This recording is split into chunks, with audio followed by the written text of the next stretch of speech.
Hey everyone, my name is Zach at FF Chalupa Batman. This is Beyond the Analyst series. Tonight I am joined by one of my favorite hosts out there, Joe Pisapia. So I'm sure you all know who he is, but if not, he is the author of the Fantasy Black Book series, podcast host of Fantasy Pros and Betting Pros, TV host of Sports Grid, and the podcast host for In This Ring, a wrestling podcast. So how's it going, Joe? How are you doing today?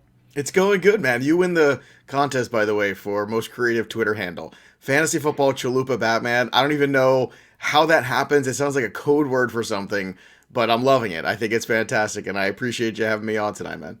Thank you. It's actually inspired by the league. One of the I guys lost a haven't seen bet. the league. I know Uh, I'm like the worst, and everyone keeps telling me, "How have you, Joe Pisapia, not seen the league?" So it's got to go on the list now that the season's over. I'm gonna put it all the way to the top now. you'll binge it quick. I'm not going to spoil too much, but basically, someone wants to name someone's kid Chalupa Batman. It was part of a bet. So that's where it was inspired from. Awesome, So you'll know what I'm even talking better. about after you watch a few I'm seasons. almost done with Letterkenny, so when that's done, then I can switch over to the league. So that's my comedy right now that I'm into, which is just so damn funny. Perfect. You'll love the league when you get there. I'm sure it will. Uh, so this is I think like episode 5 as we're going into this new series. So for those of you who have tuned in before, we don't talk about fantasy takes. And if you're new to this show, we're just going to get to know Joe. That's the whole point of this. We're going beyond the analyst, having some fun. Like I said, we have plenty of time in this offseason to get fantasy football takes, and I know you'll be sharing lots of them, and you have great books coming out talking about them as well. Hmm. But we want to do something a little different today. So to kick it off, did you play any sports growing up? I did. I felt like that's all I did for quite a bit. I was a very serious baseball player. Played, high school baseball, American Legion baseball. I played in the camps at Williamsport. My first job, actually, my first paying job, was 16 years old, coaching up in Williamsport, coaching baseball. Played basketball, organized basketball too. Wanted to play football, but that was the biggest argument I had with my parents. I mean, I'd play, schoolyard football and full tackle football with my friends all the time, but I wanted to play high school football, but my parents would not let me because they were worried I was going to blow a college scholarship. And ironically, I ended up going to school for acting and got a scholarship for that instead. I got baseball too, and I had to choose. I was like, well, I'm a pretty good baseball player, but I'm not going to play baseball professionally. So I guess they were right in a way, but. And then I went to college for acting, and I met a bunch of other ex-athletes there who happened to be in this art school with me in Philadelphia. And we used to go to the parks on Saturday afternoons, true story, and we used to beat up on all the frat boys in games and against the UPenn kids, against the Temple kids.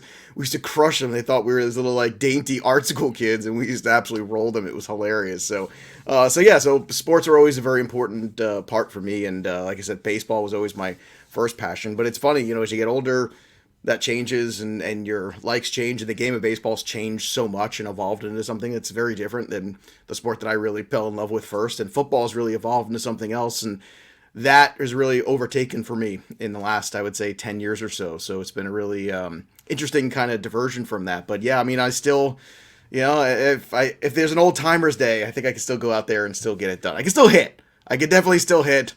I don't know how fast I am running the bases anymore. I can still catch and throw a football too. I have to do that every weekend. But yeah, man, it's. I feel like when you're an athlete as a kid and as a young adult, it's just kind of one of these things that sticks with you, and you always try to keep it, as a part of you as you get older. That's awesome. I mean, even at today's age, with the way the game is, as long as you have that right launch angle, I mean, it's okay if you can't run That's the right. bases. You're, I you're mean, just I mean, swinging for home runs. DH is calling for me, baby. Let's There you go. go. Just put you in the AL. That's awesome. Now, you mentioned theater as well. So, Mhm. would you say it was a combination of your sports background as well as your acting background that got you into kind of this fantasy sports role? Yeah, Or it's a weird, wacky road, to be honest with you. And I was a professional actor for many years, and I still get, as I say, I still get to vote for the Screen Actors Guild Awards actually. So I was like a real working actor, and I studied the classics, and I worked a lot in theater, did a little television, a little film and stuff, and then sports and fantasy sports are always something I really enjoyed. It was always like a side thing, and then it just sort of evolved over time into what it's become now. And it's fun because, I always loved being part of a show, and I love the entertainment aspect of it. And, I think some fantasy analysis is great, but it's awfully dull. And I think whenever you can deliver and communicate really good and entertaining fantasy advice, it's better because, this is it's fantasy. Well, let's be honest. I mean, that's what it is, right? And yes, all the stats are important, all of that, but it's supposed to be fun, and I think we sometimes forget that. So I think it's good to have that combination of information and entertainment, which I think is a super important thing. But yeah, I do feel like that's what's kind of separated me quite a bit, and it's kind of like the two passions that I've always had combining into one thing. Like you're putting on a show, you have your cast of characters who come in for different shows, and you're working with them, and you're trying to get good content, and everything is improvisation. Everything is kind of on the fly, even though there's a script and you do these show sheets, and you did it tonight, right? You're planning out how it's going to go, but you're never exactly sure 100% how things are going to go and what the mix of people are going to be. But yeah, it's kind of like combined both of my passions there into one thing, and it's great. Now I just play myself, which is a lot easier. Just like a me turned up to 11 is pretty much it. Like, it's pretty much me, pretty much the same guy, most people will tell you, but yeah, you got to perform just a little bit. I'm a little bit more low key than the guy who's hosting the shows for the most part. For the most part, depends. But yeah, man, it's definitely, I think, helped kind of cross that bridge and kind of bring those two worlds together for me. So it's the best of both. I get to do a show every day, and I get to talk about sports. It doesn't get much better than that. Yeah, I don't think anyone would describe your hosting ever as dull on any show. Well, that's good. Like one thing they can call me a lot of things. Dull's not one of them. That's good, man. Definitely not. So this feels like we're gonna take a left turn here, but I promise it's gonna all make sense when we get to it. So I'm coaching my son's soccer team. We started when he was 3-4. He's in the 5-6 division now. He's 5. So we've gone on for a couple years now, several seasons. And I know you coach your daughter's flag football team. I do. So do you think your coaching style is similar to any of the NFL coaches? Yeah, I'm definitely more in the like I'm on the field rah. Like I'm in this age range too. You're allowed to be on the field because you're calling the plays with the kids, which is great because you're in the huddle with them and you're talking to them, or you're on the defensive side and you're teaching the game as they're playing it, which is great. I mean, that is such a wonderful aspect of the game. And as far as like myself as a coach, I'm definitely the very positive, very energetic. I'm probably more in that Bruce Arians, maybe that, Marty Schottenheimer, Sam Weiss kind of a grouping. Like, I'm not the Bill Belichick who just sits on the sideline, doesn't say two words. I'm probably more in the Sean McVay, like, they score a touchdown, I'm running there with them kind of thing. It's more of that kind of thing. And I got to tell you, you probably experience this too. When you're getting to that 5th and 6th grade level, that's when stuff seems to get a little bit serious, don't you find? Like, that 3rd to 4th grade is one thing, but that 5th to 6th, that's when the stuff starts to get real. I'm at the 5-6-year-olds. Oh, 5-6-year-old. I'm like just wait till sure you see what happens. Direction. No. Yeah. You know what's so great though? Encouragement. Having coached baseball in my life for many years, and now coaching football, there's so much individual pressure in baseball for the kids, and football's so great because everybody's out there on the field at the same time. And everybody's out there who's got an assignment, got a job, and everyone's playing together at the same time. It's you can see there's just fun and they're just engaged with it. And baseball is a lot of downtime. You come out there, you strike out, then you got to sit on the bench, and then you got to go out there and maybe play left field. The ball is going to hit you the whole game and stuff like that. It's very different. It's so much more engaging, and I think I got to encourage the parents out there to find a NFL flag near you. It's just incredible. I mean the especially for the girls too. I coach the all girls league, and I also coach the co-ed league, and it's so amazing how different it is because the girls are so focused. Like if you tell a girl, all right, you're gonna run a slant 5 up and then 3 across, and then you're gonna turn and do this, they will do it to the letter.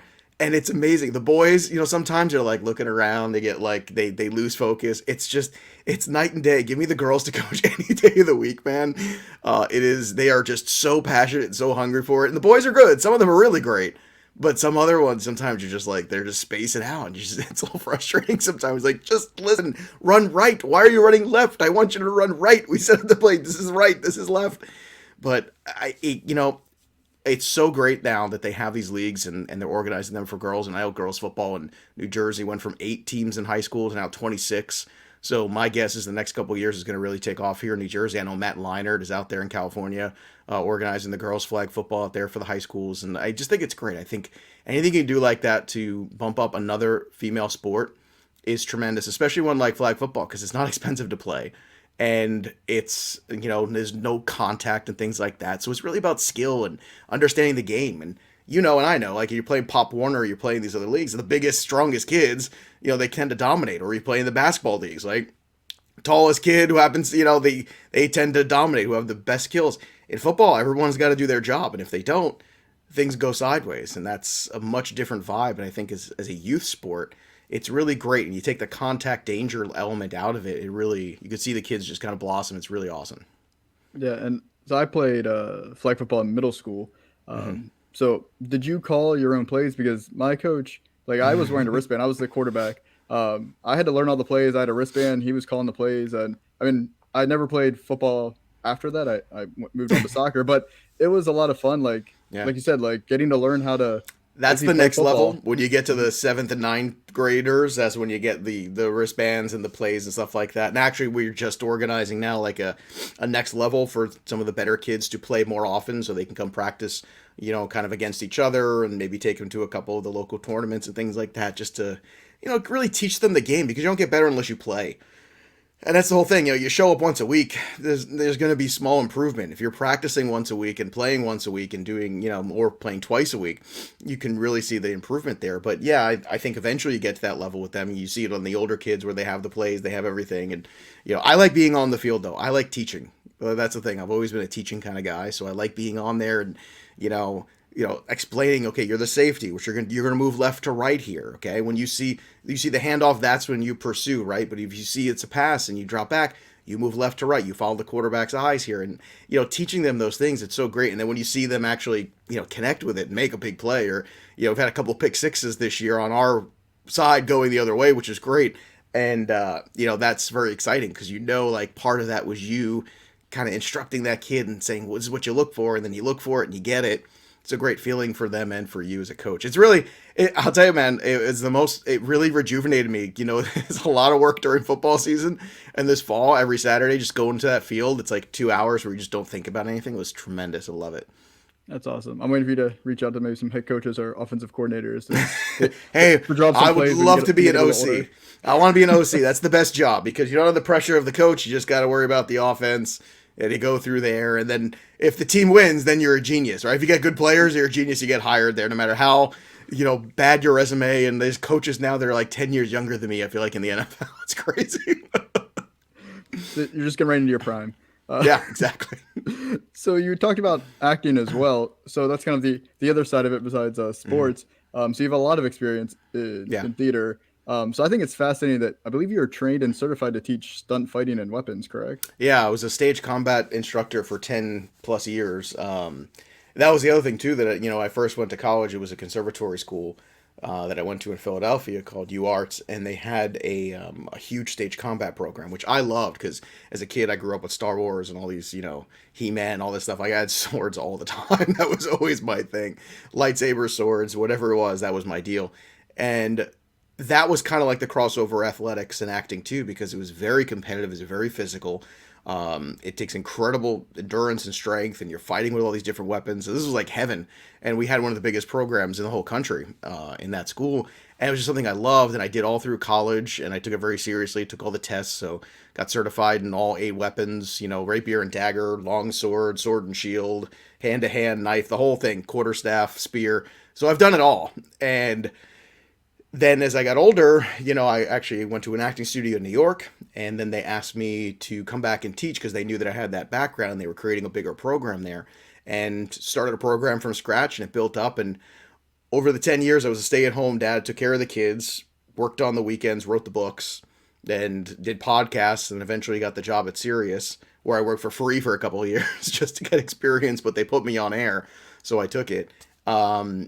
And it's funny, because like that was the thing. It was like those were my part-time jobs. It was the fantasy world, and then teaching stage combat and training actors, which is funny, because when someone asks you what you did for a living, I wouldn't know which thing is more believable or unbelievable to tell them. It's like, what do you do for a living? Well, I write fantasy books for football and baseball, and then I teach sword fighting. I mean, it all sounds like I'm making it up. It sounds, professional 8-year-old is what my friend Kurt used to call me. So I'm pretty good with that. I'll go down to with that one. That's a good one. But yeah, I mean, it's and at a certain point you get a little older, And you're like, okay, do I want to do this forever? And 10 years was good enough, and I had a great time doing it. And then I really just kind of started to. It felt like the pull was really going in this direction towards the fantasy industry for me, and and the kids were getting older and stuff, and I felt like this was a good opportunity for me to really go into it now. And the commute to New York was killing me. No one wants a commute, nobody. So I'm just excited that it all kind of so far has worked out. Knock on wood.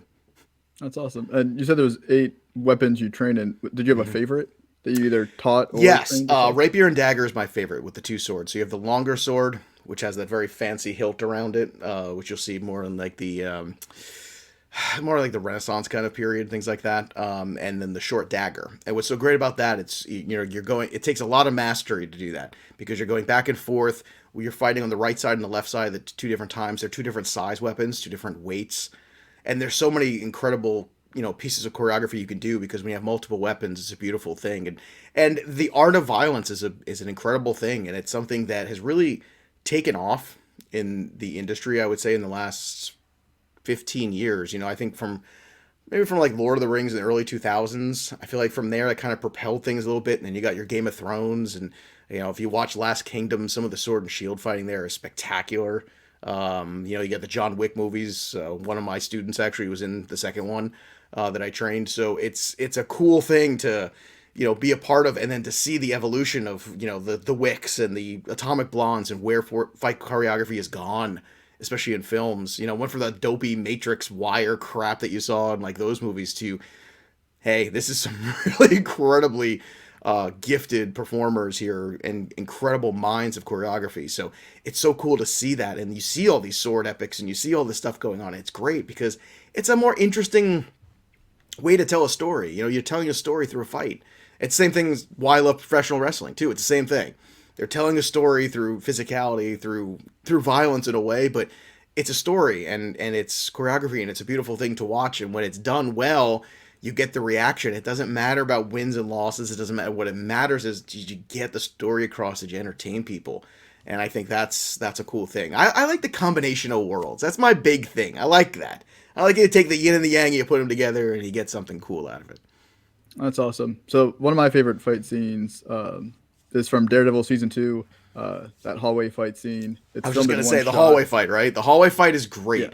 You know why the hallway fight is great? Because it's a little messy, and sometimes things are too clean. I love the hallway fight because there's moments in it, and you'll attest to this, right? Where things don't go his way constantly. Like it's not perfect, and it feels raw, and that's a great bit of choreography, and it's very well executed. So I agree 100%. That's an excellent choice, my friend. Like, now, is it really that intense for it like they did it in one shot? I mean, I'm assuming they might have done multiple takes of it, but the Well, what you there was see no in the one cuts in it. shot is probably, like to get one fight, it's probably about, to get a really good fight of that length, it's probably anywhere from 9 to 12 hours of work, without a doubt. Yeah, To get it ready enough to that you're going to go in front of the camera and you're going to execute it in one take. Now they probably did it a few times, but to do it like that is really tremendous. Atomic Blonde has some really long sequences too, and whenever you see long sequence fighting, that's how you know the people who are doing it know what they're doing. John Wick is full of that, right? Whenever you see constant cutting or fancy camera tricks where they're like they put you like you're in the fight, that's a bunch of nonsense. That's to cover up the actors who can't fight and the people that they have who aren't worth their salt. But when you see long, sustained phrases of fighting, 6, 7, 8 moves at a time, that's when you really get something. The Shang-Chi fighting was very good too in the latest one of the later Marvel movies just recently. That was some really high-end choreography there. that's all. Yeah, I enjoyed the fight scenes in those. Mm-hmm. Now to switch gears a little bit back to fantasy. Every year you publish the fantasy baseball black book as well as the fantasy football black book. Mm-hmm. They're both extensive books. They're very popular. And more recently, you've added some other analysts to collaborate Mm-hmm. on various sections of the book. So, as you just mentioned, Shang-Chi, you're a Marvel fan. I So, I am. think this kind of makes you like Director Fury, forming the Right. Avengers. So, I guess why did you decide to have other analysts collaborate with you, and how did you choose your Avengers? I always saw myself more of as an Iron Man, but I'll take the Nick Fury. In fact, I was Nick Fury for Halloween a couple years ago, the eye patch and the whole thing. And my daughter, my oldest daughter, was Captain Marvel, so that was fun. We went for Halloween. So, I started out doing the baseball books completely by myself. So I would write 400 plus player profiles. It would take months to do. It was madness. And after I think the first 6 years, I was like, okay, I need help. And as I started to get busier in the industry, I just, I could. People wanted the book earlier and earlier. I remember the first book used to come out. I would want to say I put it out probably the week after the Super Bowl or something like that. Now it's the 2 weeks before Christmas it comes out because people want it that early because of best ball leagues and the things that they're into. So, and same thing with the football book too. I mean, I think I used to put it out in July 1st and now it comes out June 1st. I mean, just because, you just can't wait that long to put out that kind of content. And for me, it was calculated finding people, whose work I respected and I knew were going to be super passionate and make great contributions. And over time, it's been different people, and the people who keep coming back are the ones that I really, think very highly of. Paul Sporer has been with me for the baseball book for many years now, writing the pitcher section. Eric Cross the last couple of years. There's nobody better in the prospect world than Eric Cross. Chris Meany's been with me for both books for many years. And on the football book, I've had some fantastic collaborators over the years. Jake Seeley. I've had this year I brought in Andrew Erickson, who I think is going to be just a huge star in this industry. I think he is it. My friend Michael Florio from NFL Network wrote for us this year. So it's got a great cross section in the football book too. I've really, we've had Lauren Carpenter and Kate Majuk, and really try to expand and understand there's a lot of different voices in fantasy football, and it's important that we include them all. And that's what's great about the fantasy football community. It is more diverse, and I think a more diverse conversation is a better conversation, and we get more people's takes and more people's approaches and understand like that this is the game we all love, and it's a wonderful thing that we all can congregate and come together over it. And I think that the football book too, I'm always looking for those people, and I'm always blown away when people are like, hey, do you need anybody? I'd love to work for you. I'd love to write for the book. And it's very humbling, and I appreciate it, and it does make me feel a little like Nick Fury, but I have to choose the Avengers carefully. I mean, if I'm trying to think, Jake Seeley would have been the Captain America because he's the biggest goody two shoes. That's for sure. It's definitely Jake is that. And then, it could go through the different ones, try to figure out who Paul Sporer is. I don't know. I'm going to have to figure it out. I got to figure out who Hulk is too. Maybe Eric Cross is Hulk. He's kind of a tough, gritty guy. I think I'll give him that one. But I'm going to sit down and give them all appropriate designations. I like where you're going here with this. We're gonna need a graphic in the book at some point of right as Marvel characters. I won't let Paul Sporer be Thor. Maybe Ant-Man. I don't know. You say he's on there. You're like, you're on there. I promise. You just can't. You're in there somewhere. You just can't see it, Paul. Yeah. Perfect. So, if you're game, I want to go into some rapid fire questions. Sure. So these are slightly controversial. Pull it up. Awesome. The best kind. Yep. And I tell everyone on here, you're gonna have a lot of people that are gonna support you with this, and there's gonna be some people that aren't gonna like your answers. And I don't have to appeal to anybody. I don't care. I'm my own man. I'm too old to worry about other people's opinions of me. I don't care. Awesome. It's gonna be fun. So first one: do you pour cereal or milk first in the bowl? Always cereal first. I don't know what kind of a monster would pour the milk first. That makes no sense. Also, I learned a technique. I don't even remember where I saw it somewhere. I might have been on Food Network or something. Or someone made a little comment about something. People make the mistake of they pour the milk all over the top of the cereal, and then they complain because it all gets soggy. What you do is you pour the milk right in one area and let it seep down. And that way the top layer stays crunchy, and then you can go through the bottom up to the top, and you get the soft and the crunchy all together. That's how you do it. You put the milk in first? I never even heard of such a thing. I do not. Cooter Doodle is the most loud and proud of the milk first campaign. What kind of nonsense is that? I got to talk to her about that. That's a whole podcast right there. Next time I have her on the show, that's going to be it's going to be the first half hour of the show is figuring out why that happens. Definitely mention it. All right, next one. Is a hot dog a sandwich? Hot dog's kind of its own entity. As an Italian, when you say sandwich to me, that's like a very specific thing. I don't consider a hot dog a sandwich. Hot dog is its own food. It's like a hamburger is not a sandwich either. I think those are anything on a grill. I don't think is a sandwich necessarily. I mean, if you can go to the cheesesteak, okay, like that's a sandwich, I guess, but that's its own thing too. When you say sandwich to me, I think lunch meat. That's what I think. Or peanut butter and jelly or something like that. Like, that's the sandwich stuff. Hot dog's its own thing. How about you? Where do you stand on the hot dog debate? I don't know. Hot dog's a hot dog, like you said.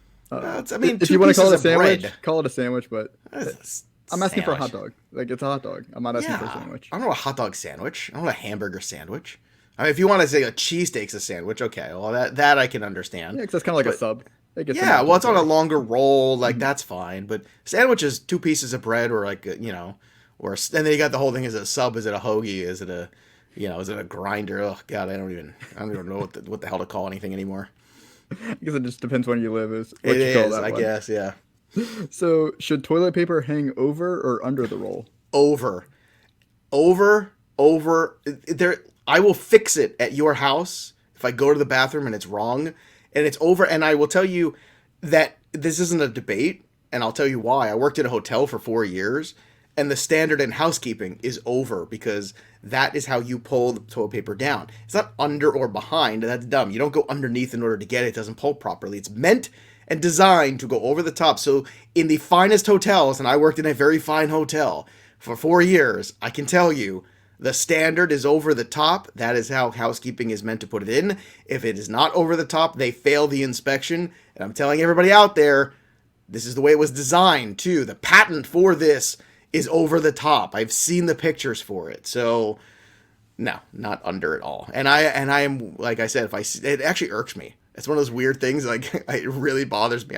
I'm not like super OCD. That's the one thing, and you nailed it, that drives me out of my mind if I see it. I'm like, oh, what's with these people? Get the toilet paper over the top. Come on, Not to over the start any top. controversy with any coworkers at Fantasy Pros, but I had Pat Fitzmaurice on for another episode, and he is an under the roll guy. Well, Just so you I'm know. gonna talk to Pat about that right away. In fact, I'm gonna message him right after the show's over. Perfect. Just because So we he's got an a under guy doesn't mean it's right. Like, you can have a preference, but there's a right and wrong here in this one, and I'm telling you that's the right. So, doesn't mean you could still call a hot dog a sandwich. It doesn't mean it right. I'm on your side with the toilet paper roll. We got one more food one. Is Okay. pineapple an acceptable pizza topping? I'm Italian. No. No, it is not. I already knew the answer before I asked it with you, Get but out of I here. had to ask. Go. No. And I like a lot of different things. I'll do the buffalo chicken. I'll do,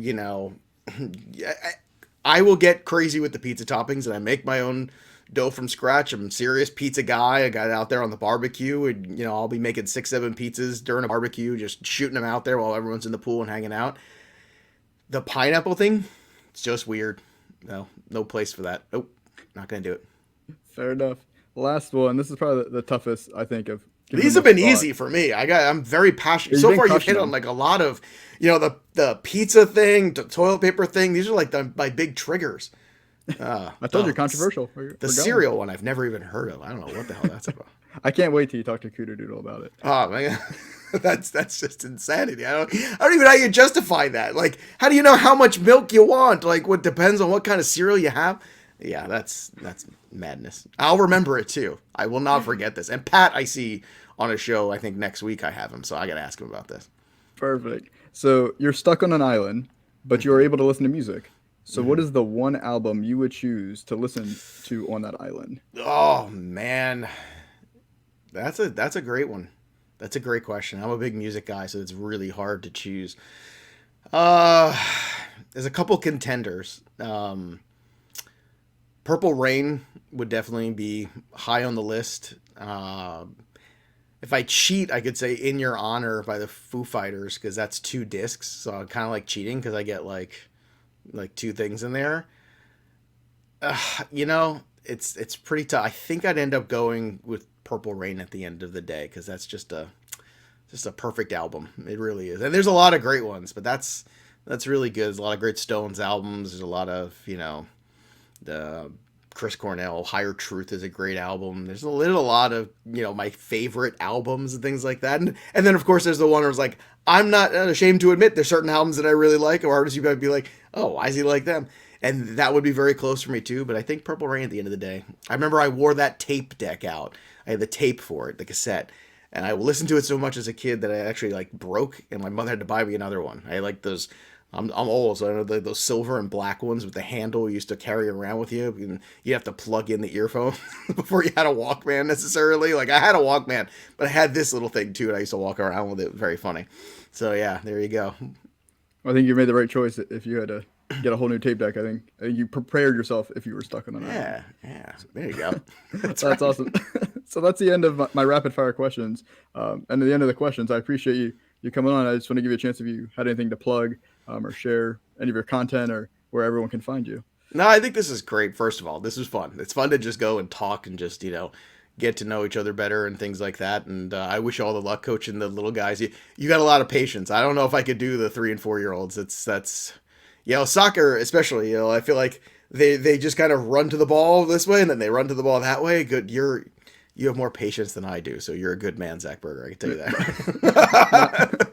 my wife also coaches with me. She's really the one that handles the kids. I'm more teaching them soccer. She's the communicator. I'm the demonstrator. And Okay. I'm on the field helping encourage them. But no, 5-6 is way easier than 3-4. Oh yeah, 3-4 had no attention just span, and no. half the kids just It's like ran me off with crying. T-ball. Like you'll never find me working T-ball. I think T-ball is a ruination of our society. Hit the ball. Here it is. I'm gonna throw it to you. You hit it.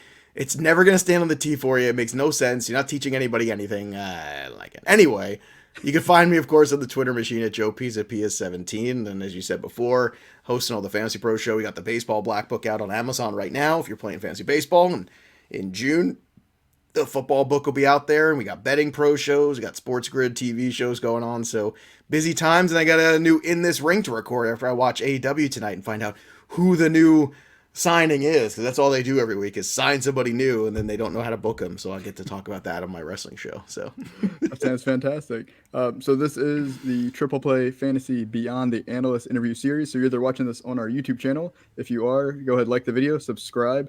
We have a lot of great content coming out every day, all three sports. So I don't want you to miss any of that. If you're listening to this on the podcast, make sure you subscribe to either Apple or Spotify so you don't miss any great shows. We have a lot of content, like I said, for football coming out all off season. So thanks again, Joe, and have a great one. thanks for having me, Zach.